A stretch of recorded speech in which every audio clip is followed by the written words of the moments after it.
J'aimerais maintenant inviter Julia Anderson, directrice des opérations pour CanWatch, à se joindre à moi sur scène. Julia is responsible. Elle est responsable de la gestion quotidienne des projets financés par Affaires mondiales, y compris la gestion des ressources humaines et financières, les rapports de liaison avec Affaires mondiales Canada. Elle travaille étroitement avec la directrice générale pour mettre en œuvre le plan stratégique et la diversification et le plan de viabilité. Alors, joignez-vous à moi. On va souhaiter la bienvenue à Mme Julia Anderson. Good morning. It's so exciting. Bonjour. C'est très encourageant de vous voir. Je suis Julia Anderson. Je suis la directrice des opérations à CanWatch. Je voudrais réitérer la bienvenue à tout le monde. Nous avons fait beaucoup de planification pour la conférence. Nous sommes très heureux de vous voir. Je voudrais aussi reconnaître que nous sommes sur des terres autochtones en tant que je suis très heureuse d'être là sur le territoire non cédé du peuple Anishinaabe, Algonquin. Je reconnais les enseignements que j'ai reçus du peuple Anishinaabe de ma région, Peterborough, qui s'appelle Naganjawan. Voilà où j'habite. Et récemment, j'ai reçu des enseignements des femmes du cercle sacré, les protectrices de l'eau. Et j'ai l'intention de leur faire honneur. Au cours des 15 prochaines minutes, je dois vous parler de ça. C'est un document de discussion sur lequel nous avons travaillé avec diligence avant la conférence. Ce document fait partie d'un processus. Nous espérons que vous allez le lire, y réfléchir et ensuite venir à la conférence prêt à avoir des discussions approfondies. On a regardé le programme, on s'est dit quelles questions devons-nous répondre, comment va-t-on y arriver? Et on s'est dit qu'on va faire une mise en contexte à l'avance. Ce serait une façon plus rapide d'y arriver. Quand on pense à la vision pour cette conférence, nous travaillons ensemble avec plusieurs membres. Beaucoup d'entre vous sur le comité consultatif, comité de planification, ainsi que le travail que j'ai fait avec mes collègues. Toutes ces personnes qui nous ont permis de garder le cap. Aussi mes collègues à Affaires mondiales, et je vais remercier Tanya Travers qui a pu réunir tout le personnel d'Affaires mondiales, sont ici et se joignent à nous au cours des 2 prochains jours. Ce n'est pas facile. Elle les a préparés. Elle a obtenu les approbations pour leur présence. Leur participation sera critique pour la réussite de la conférence. Il faut discuter avec eux et discuter entre nous. Ensemble, avec toutes ces personnes, on avait une vision de prendre ces 2 jours et de garder avec des yeux différents. Notre positionnement était que ceci. Plusieurs nouvelles lentilles ont émergé afin qu'on réfléchisse à notre travail. Domestiquement, nous avons la politique féministe internationale. À l'échelle mondiale, nous avons des normes internationales, par exemple les objectifs en matière de développement durable, et nous avons aussi des conversations, par exemple la Commission sur la vérité et la réconciliation, qui ont dressé la voie. Et on voit quelles sont les réalités du colonialisme. Avec ces nouvelles lentilles, on s'est dit en tant que comité organisateur qu'il fallait poser la question. Et tant pis, qu'est-ce que cette vision signifie? Maintenant que nous avons cette nouvelle vision et qu'on a changer notre façon de penser. Moi, je voudrais savoir qu'est-ce qui va changer, qu'est-ce qu'on va faire autrement. Alors, quand on en arrive au fondement, à quoi ça ressemble une approche féministe? À quoi ça ressemble mettre en œuvre ces objectifs? Dans le document, nous parlons de la nature fondationnelle de la santé. Ça fait partie du lexique CanWatch. Et quand on a parlé du document, on a commencé avec la fin. Si vous pouvez imaginer un enregistrement VHS, si vous imaginez les cassettes VHS, si vous mettez ça en plein milieu d'un film et que vous regardez à l'écran une jeune fille, une jeune femme de 20, 30 ans, et elle donne son discours à un rallye politique, ça, c'est l'archétype de la jeune fille habilitée. Et voilà, ça, c'est le but. Nous avons commencé avec cet archétype et ensuite, on a appuyé, rembobiné. On a pensé à tous les choix, tous les choix que cette femme a dû faire pour y arriver. Et ce qu'il fallait pour y arriver, l'éducation, les vaccins, accès à des soins médicaux abordables, accès aux contraceptifs, des soins prénataux, peut-être des soins avant ou après un avortement. Ce sont des interventions multiples qui établissent des liens avec ces choix qu'elle doit faire le long de son parcours. Alors, nous faisons face à un défi. Notre secteur et nous tous dans la salle, nous avons dû confronter des difficultés depuis plus de 10 ans. Comment formuler les résultats sans être pris dans des silos?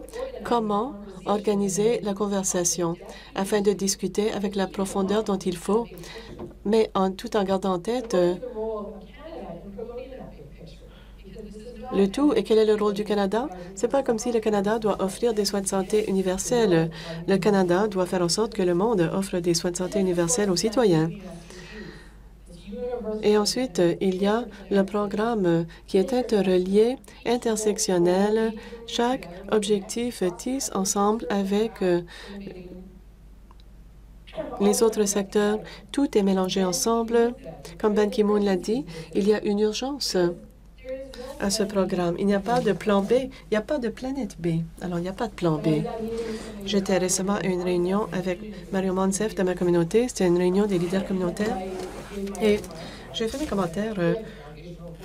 Je parlais de l'importance de la santé des femmes, des enfants, etc. Et quand on a parlé des femmes en Anishinaabe, ils ont dit, ben, vous avez parlé de fondement, mais le fondement, c'est la terre. Et si on n'a plus de terre, qu'est-ce qu'on a? Ils m'ont offert un enseignement quant aux 7 générations. Alors, dans ce document, et j'encourage tout le monde de le lire, je ne savais pas que l'auteur serait assise là-bas, mais elle est, Margaret Viggs et John MacArthur. Ça s'appelle Canadian North Star. C'est un document qui vient d'être publié. Ils ont parlé. Ils ont dit que c'était un outil pour mettre tout le monde sur la même longueur d'onde. En fait, littéralement et figurativement. Ils ont dit que c'était la fonction de l'étoile du Nord. La fonction étoile du Nord donne à ses objectifs la plus grande possibilité et permet à tout le monde de voir l'objectif, peu importe le début. Bon, l'objectif commun que tout le monde voit, peu importe le point de vue, et ça, c'est l'universalité. Une politique internationale féministe oblige que l'on joigne tous les points, qu'on utilise une approche féministe intégrée à notre travail, qu'on ne soit plus dans les silos, qu'on ne soit plus, comme Caroline l'a mentionné, dans une approche verticale, mais plutôt à l'horizontale. Et il faut poser la question, qu'est-ce que cela signifie pour notre travail? Qu'est-ce qu'on va faire différemment si on doit utiliser une approche féministe? Comment cela se jumelle avec l'approche transformative, une approche liée à l'égalité des sexes? Quelles sont ces choses? Quelles sont ces définitions? Et comment les appliquer à notre travail? Ces réponses et ces liens ne sont pas encore déterminés. Voilà pourquoi nous avons cette conférence. La plus grande menace, c'est qu'en essayant de se positionner, surtout dans la société civile, en tant que bon féministe, avec des approches transformatives dans notre arrière-poche qu'on va mettre à l'évidence pour tout le monde, on va peut-être presser le potentiel transformationnel de la politique. J'allais maintenant faire une blague quant à Affaires mondiales qui se dépêche, mais bon, non, je ne vais pas faire de blague à ce sujet. Comment y arriver? Au cours des quelques prochains jours, nous avons un programme rempli de gens, des penseurs, des organisations. Certains seront des propositions, ils vous donnent des nouvelles idées. D'autres vont réfléchir sur le passé, ce que nous avons fait. Nous avons laissé suffisamment de temps dans chaque séance pour la discussion. Je tiens à vous dire que c'était extrêmement difficile. On avait plus de 50 propositions qui ont été envoyées et beaucoup d'expressions d'intérêt. On aurait pu remplir le programme avec des journées et des journées de contenu, mais on voulait protéger l'espace, d'avoir les discussions. Quand ma collègue Christine a posé la question « À quoi ressemble la réussite ?», j'ai dit Moi, je veux que tout le monde quitte la pièce en ayant l'impression d'avoir participé à quelque chose. Ça a été mentionné par d'autres panélistes. Parfois, on parle de nous comme secteur. On participe à plusieurs secteurs différents et ça contribue à cette approche de silo. Alors, la politique fait appel à nous d'être intersectionnels, mais peut-être ce qu'il faut, c'est de faire participer à un mouvement.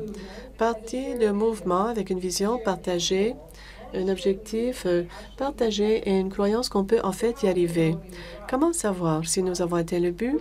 Pour moi, c'est très clair. En tant que femme, j'ai une carrière, l'éducation, une famille. Et si je regarde les choix que j'ai faits, bon, certains choix étaient difficiles. Des décisions difficiles. Mais il n'y a pas eu de décisions impossibles. Je n'ai jamais eu à choisir quel enfant devrait être vacciné, quel devrait aller à l'école. Quand je suis tombée enceinte, même très jeune, je savais que j'avais des options. Je pouvais mettre fin à la grossesse ou la mener à bien. Et des choix difficiles, oui, qui changent une vie, mais impossibles, non. Et ça, c'est à cause des soins de santé universels et à cause du rôle du gouvernement à appuyer ma santé, mes droits. Je m'attends à la même chose pour ma fille et mes fils. Pourquoi est-ce que je dis ça? Parce que c'est possible. C'est possible de donner aux femmes ce dont elles ont besoin. Il est possible d'empêcher la mort de milliers d'enfants de causes qu'on peut prévenir. C'est seulement, on peut les prévenir. On peut empêcher la mort de milliers de femmes puisqu'elles sont enceintes et elles doivent choisir. Et ce choix peut résulter dans leur mort précoce. Le fait est qu'il s'agit des réalités des femmes autour du monde. Et ça ne va pas. Je suis d'accord avec ce qu'a dit Peter. Nous devons être frustrés et fâchés. Ce n'est pas de ne pas avoir la solution. Ce n'est pas une question de ne pas savoir ce qu'il faut faire. C'est un manque de volonté politique. Je n'ai pas prévu de manifestation, mais je peux, si vous voulez marcher avec moi. Mais j'espère qu'en quittant la salle, vous aurez l'impression de participer à un tsunami du changement. Nous aurons des sessions qui vont vous motiver d'approfondir votre travail, d'en faire plus et mieux, et de comprendre comment dire au gouvernement, pas simplement ce gouvernement-ci, mais les gouvernements partout au monde, comment faire le travail et d'assurer la santé et les droits des citoyens. Demain, nous aurons une session avec facilitateurs dans l'après-midi où on va regarder les détails, à quoi ça peut ressembler, quel devrait être le rôle du Canada. Je vous demande d'apporter vos bonnes pensées et de participer activement. Aussi, je vais faire le tour avec un bloc-notes. Si vous avez des bonnes idées, partagez-les avec moi. Lauren Dobson-Hughes, je ne sais pas s'il est dans la salle, mais elle va entendre vos idées aussi. Alors, nous avons prévu cette conférence. Maintenant, c'est à votre tour. On vous donne la parole et faisons-le. Essayons de comprendre ce qu'il faut. Arrivons à de nouvelles conclusions. Alors, on va voir à quoi doit ressembler notre monde. Merci.